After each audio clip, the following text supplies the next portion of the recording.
आमर आज एत सारा परिबा कौन पे आसला कहूँ शुण। हेलो फ्रेंड्स, नमस्कार, जय जगन्नाथ। मु आपण मानकर प्रियर ज्योति। तो आपण मानक दीपक ज्योति चैनल को स्वागत जनाऊँगी।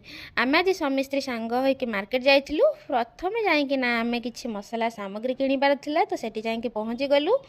तो स्वामी मोर से किसी भाई को मसला कहते, तो मुझे टाइम कौन कल ना कि भिडियो ही सुट करदेली। तो भाई मसला मत बहुत पसंद, तो से आम सबुदिन जाकर पाखे ही आणु। तापर जाइए आम भेजिटेबल्स पाखे पहुँची गलु। एत सुंदर भाव से सब सजाई रही है, तो मो लुभ सरलानी, से भिडियोटी बनईदेली।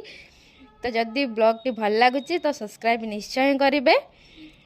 तापर जाइए आम भगवान किसी फूल आणिलु। तो से मौसी पाखु आम फूल आनबार था, जाइए आम से पहुँची गलु। मौसी पाखु फूल आनी सारापर आम जाइना टमाटो किणिलु।